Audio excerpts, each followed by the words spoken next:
tires et tu pailles. Tu ouvres Spotify et t'as la petite notif qui te rend émotif. C'est Interpote, c'est Interpote.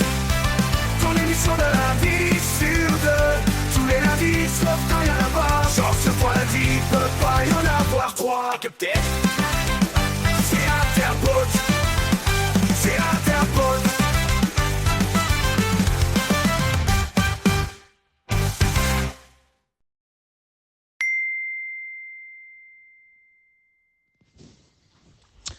Salut gros cachalot, j'espère que tu vas bien. C'est moi qui lance cet interpote, toujours dans la même formule pour cette saison 2. Dis-moi mon pote, j'ai deux choses. D'abord sur quelque chose de très interpote, j'aurais un petit élément sur lequel j'aimerais revenir de l'épisode précédent sur le sommeil. Mais avant ça, te dire que, donc pour mettre au courant l'ami auditeur-auditrice, on a passé une grosse journée ensemble la semaine dernière pour se faire une session entre potes. Et on a décidé de choses, c'est d'enregistrer moins, de moins se forcer à enregistrer pour avoir du contenu, etc. On verra si c'est une idée qui nous réussit par la suite, mais en tout cas c'est la décision qu'on a prise. Et deux, de partir sur une formule plus YOLO pour les épisodes donc, qui vont suivre celui du sommeil. Mais ce que je voulais te dire, donc c'est voilà, d'informer l'ami auditeur de ça, mais de dire que j'ai passé une super journée avec toi. On était particulièrement chill, on a pu justement ne pas se forcer à enregistrer. Voilà, c'était super cool. Je crois qu'on se l'est dit au moment des au revoir, mais le redire c'est bien aussi.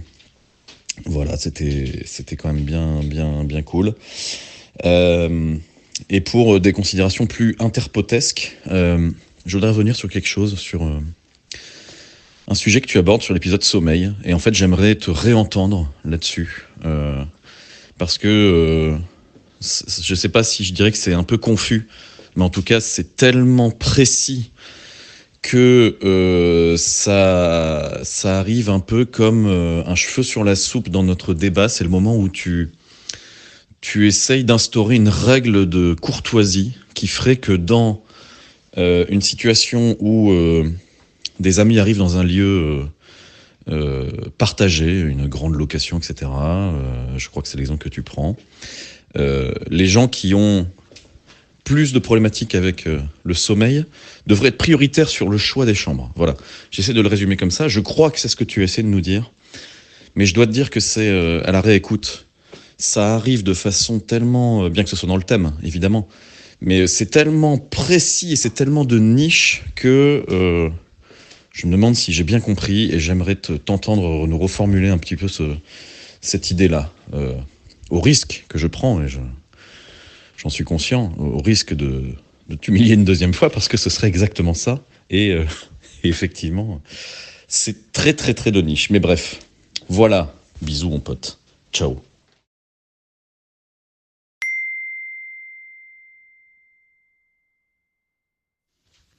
Hello l'affreux. Excuse-moi, j'ai mis un peu de temps à te répondre parce que j'étais en train de mettre la charrue avant les bœufs. Et merci pour ton message.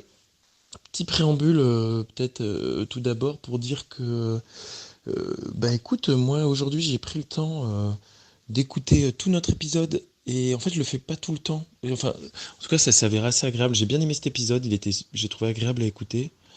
Ça m'a fait marrer de le réécouter. Et c'est peut-être tous les épisodes pour moi sont pas comme ça. Donc j'ai décidé que quand j'ai la motive, bah écoute, je les écoute en continu complètement, ou sinon je réagis plutôt sur tes questions, tes propositions, au regard de, de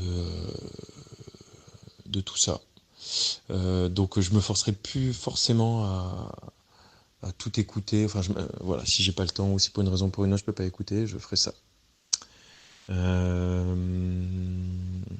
Qu'est-ce que j'avais envie de te dire? Ouais, du coup, je l'ai trouvé cool et ça m'a fait plaisir. Bon épisode. Euh, je vais répondre à ton sujet qui a l'air de t'interpeller. Moi, je comprends pas trop pourquoi tu dis en quoi c'est un sujet de niche, mon histoire. On a abordé un épisode sur le thème du sommeil, du confort dans le sommeil, des exigences différentes des personnes. la- ce que j'ai essayé d'illustrer par un exemple, l'exemple précis de quand tu arrives dans un endroit, la répartition des endroits, c'est que il me semble que on est inégaux face à certaines situations, face à la manière de gérer certaines situations, et que l'égalité imposerait que, ben non, il n'y a pas de raison, tout le monde a la même chance d'avoir accès à tel truc, mais l'équité dirais, bah, en fait, si ça c'est plus important pour toi que pour moi, ou si ça te permet, si c'est plus, s'il y a plus d'impact sur le fait que tu l'aies ou tu l'aies pas, peut-être qu'on pourrait légitimer le fait que t'aies plus besoin que moi de, je sais pas quoi, de ce truc-là. Effectivement, comme tu le dis à un moment dans l'épisode, si c'est surtout que la personne exigeante, ça devient un peu chiant, et ça je le conçois bien, mais j'ai l'impression que voilà, on peut avoir des certains domaines dans lesquels on est plus exigeant que les autres, et si en contrepartie tu fais un effort sur autre chose, je trouve ça faire. Et moi, ça me paraissait pas de niche, hein, parce que je trouvais que on venait de parler justement de toutes les conditions dans lesquelles on a besoin d'être pour être bien, et que je disais juste que bah moi, ça m'invite à être un peu plus chiant sur ça quand je suis en déplacement, et comme je suis souvent en déplacement, bah, c'est un sujet que ce soit vacances ou autre chose, c'est un sujet qui se présente souvent à moi. Voilà, c'est tout. Dis-moi si c'est plus clair pour toi ou si ça a besoin d'autres compléments. Je te fais des bisous.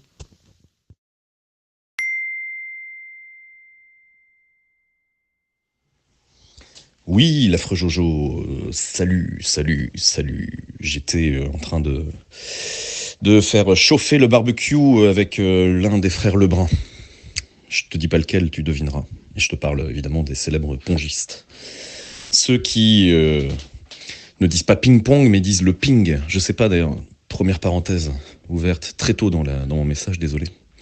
Mais pendant les JO, étant donné que les frères Lebrun ont mis à l'honneur le ping-pong, on a eu pas mal de pongistes, on a entendu pas mal de pongistes à la télé, à la radio, et on s'est aperçu que c'était devenu cool de dire le ping.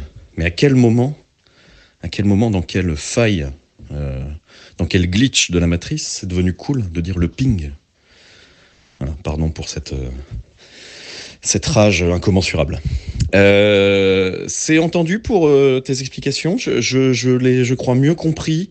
En tout cas, en écoutant ton vocal, je me suis dit c'est vrai que c'est un sujet. Et en fait, je crois que mon incompréhension ne venait pas de tes explications que j'avais bien compris, mais plus de comment est-ce que tu peux t'attendre à ce que les gens soient clairvoyants là-dessus, à ce que les gens soient attentifs à ça.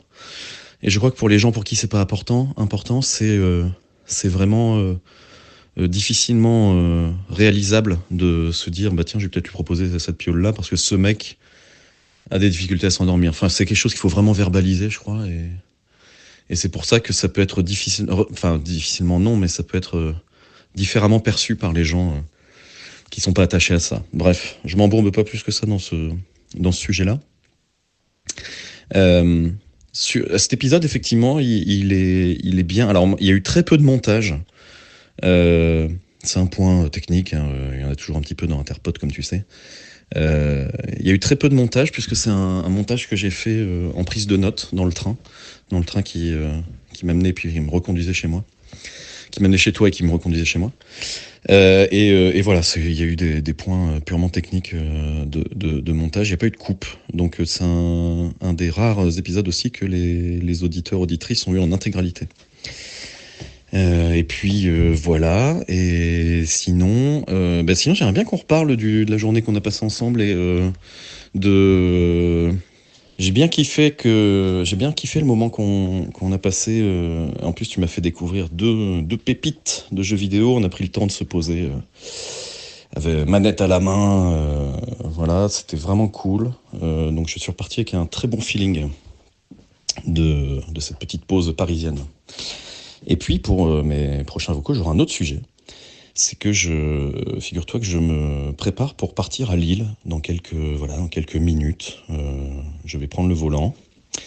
Et Lille, donc, c'est notre ville, notre région, tout du moins, notre secteur d'avant, de jeunesse. Et ben, je te donnerai mon feeling je te enverrai quelques messages de du centre-ville de Lille et je te dirai ce que ça fait d'y retourner. Voilà, j'y retourne quand même pas souvent. Et voilà, allez, bisous, salut, l'affreux Jojo, et vive le ping. Et salut l'affreux. Excuse-moi, j'ai pris un peu de temps pour te répondre. J'étais en train de chercher une aiguille dans une botte de foin. Je te confirme que c'est galère. Petit message en cœur de Parisie nocturne.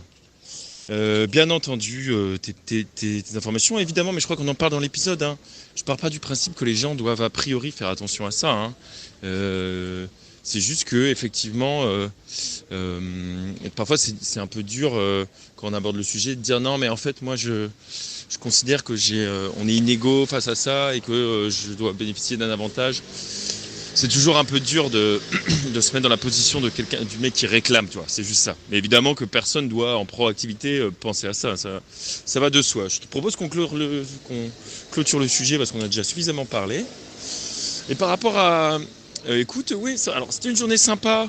Moi, ça me faisait plaisir, mais j'aurais bien voulu que cette journée soit plus dynamique de mon côté. Puisque, à cause de mes difficultés physiques récentes, je pouvais pas faire grand chose, donc j'étais content que finalement ça prenne cette forme. Et sur le fait que ouais, c'était chill, ça c'était cool. Par contre, j'avoue que tu t'avères plus geek que tu ne prétendais l'être, déjà premièrement. Et deuxièmement, si toi aussi tu commences à me pousser dans cette direction, je vais pas m'en sortir. Hein. Je rigole un peu, mais j'avoue que j'ai quand même pas mal de potes avec lesquels je passe déjà pas mal de temps à jouer. Et j'avoue que je profite de ta présence pour essayer d'aborder d'autres sujets, d'autres thématiques. Et voilà. Bon, déjà on fait du podcast, c'est très bien, mais bon, dans ce cas-là, pourquoi pas, mais prévoir beaucoup de temps pour faire à la fois des jeux et autre chose. Parce que comme tu le sais, c'est mon péché mignon et j'essaye de m'en méfier. Voilà, voilou. Ah, et je voudrais ouvrir sur un truc. Moi, il faut que tu saches, j'avais oublié que dans cet épisode précédent, tu abordais le sujet de Techie Tech, Agent Orange, et sache que c'est une chanson que j'ai ajoutée à ma playlist clairement, quoi. Je l'écoute relativement fréquemment, et elle me plaît beaucoup. Voilà mon loulou, bisous bisous.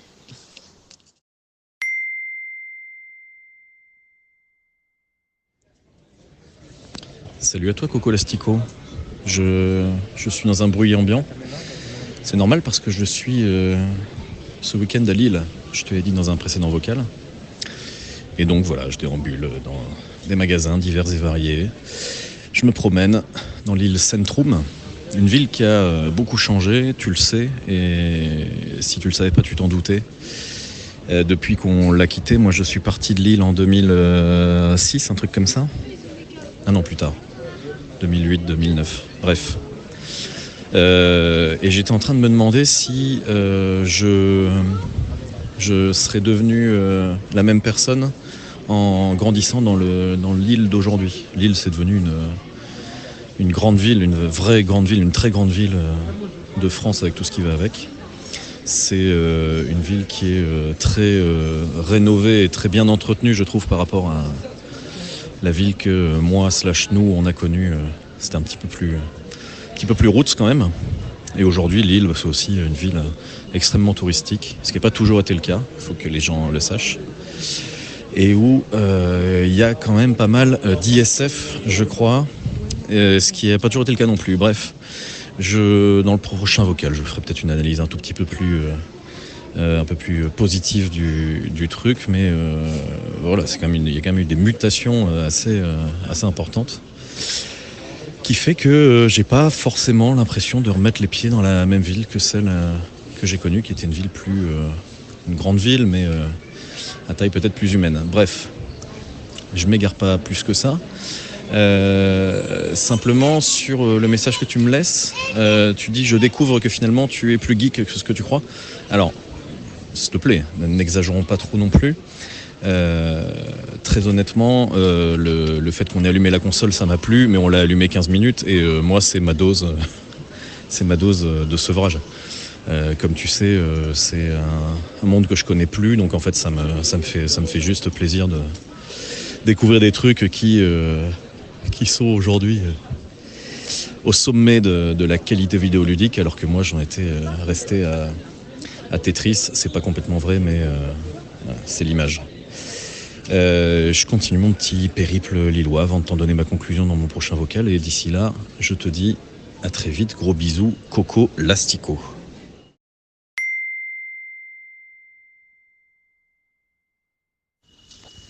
Salut beau gosse, sympa ton petit message en bruit ambiant lillois. Moi aussi je vais te laisser un message dans les rues de Panam City. Premier point sur Lille, et ben écoute, c'est intéressant ce que tu me dis parce que, alors en fait moi je connais pas si bien Lille que toi, tu vois, comme on l'a déjà expliqué, moi j'étais quand même plutôt campagne urbanisée proche de Lille que vraiment lillois. Donc à part mes 2 années de prépa, qui sont comme les années intenses où j'ai peu pu profiter de la ville, mais j'en ai un très bon souvenir. J'ai une vision de Lille. Ouais, alors je sais pas s'il était route, mais ouais, pour moi ça a toujours été quand même une grande ville. Et sur le niveau de vie moyen, ouais, je sais pas. J'avoue que moi j'aimerais bien. Ça fait partie des choix, des options que j'ai en tête, de peut-être aller m'installer là-bas. Donc on pourra en discuter. Mais donc curieux d'en discuter un peu plus avec toi sur ton ressenti là. Voilà. Et alors intéressant ta remarque aussi. C'est marrant. Je pense que c'est vraiment le pendant. Effectivement, c'est le biais. Quand tu me dis ouais, n'exagérons rien. En fait, c'est alors c'est peut-être plus qu'un quart d'heure, mais on a fait même pas 1 heure, quoi, 40 minutes ensemble. Ça, c'est ta dose, quoi. C'est vrai que c'est ça mon biais de perception, je crois. C'est que, à l'instar de moi qui te dit, bah moi quand je te vois, j'essaie de faire autre chose que du jeu vidéo parce que j'en fais déjà, je trouve trop tout seul. Bah toi, c'est peut-être le moment où tu dis, bah justement, toi t'en fais presque pas, mais quand on se voit et que tu sais que c'est ma cam, bah c'est marrant de en faire avec moi parce que j'ai un avis, j'ai pas mal de trucs à te montrer. Donc je comprends le paradoxe, effectivement. Je comprends le paradoxe. Et on s'utilise l'un l'autre pour essayer de faire des choses qui nous diffèrent d'habitude, ce que je trouve pas mal, en fait, chacun d'être poussé dans un coin. Ok, ouais. C'est vrai que moi, à l'inverse, et du coup, je suis un peu surpris parce qu'effectivement, je vais te montrer des trucs. Tu me dis, ah ouais, ça m'intéresse et tout, mais c'est clair que derrière, je sais que moi, c'est des investissements de plusieurs dizaines d'heures et que peut-être qu'ils ne te correspondent point. Voilà. Bisous, Lastico.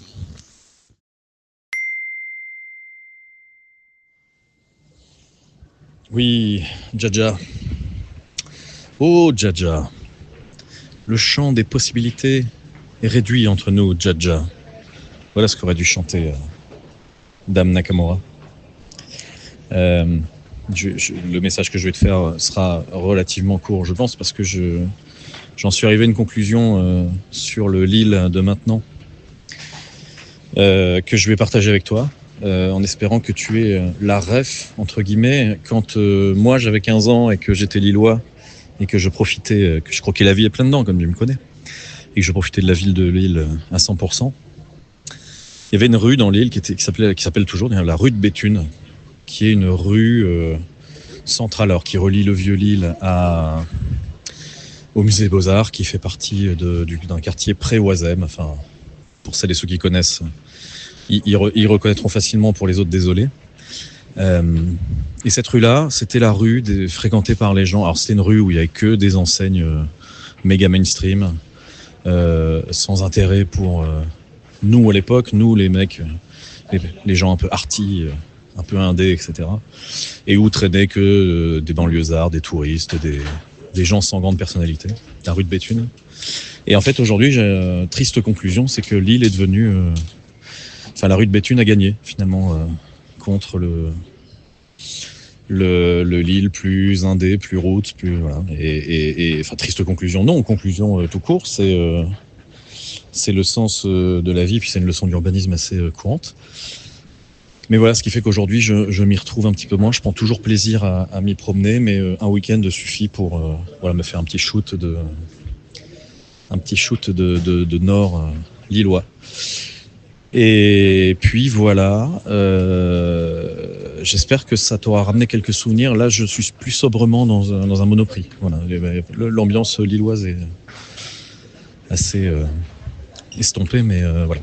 C'était une façon de te faire un dernier coucou, de te dire et à dire aux auditeurs à la semaine prochaine, et à toi, très belle soirée. Bisous, bisous. Ciao.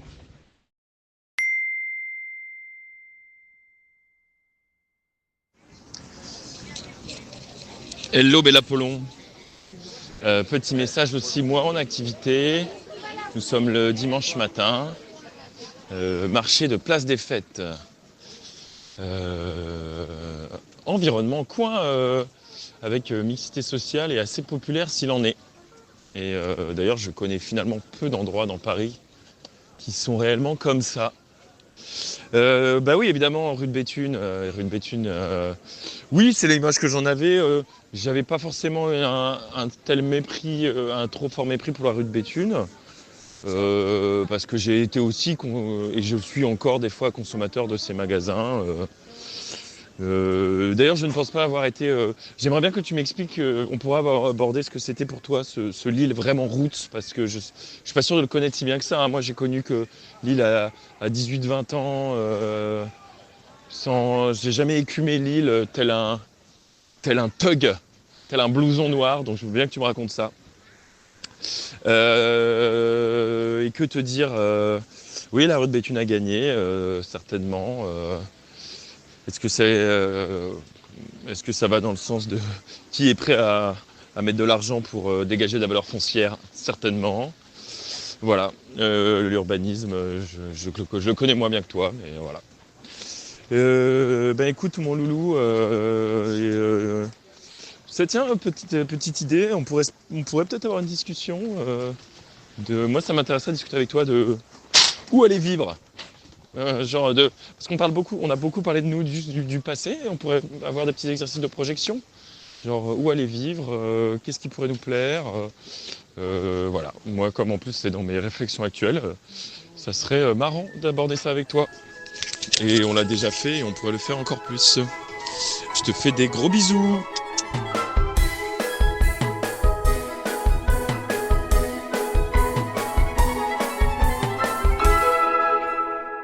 Alors ça, c'est du bon minervois.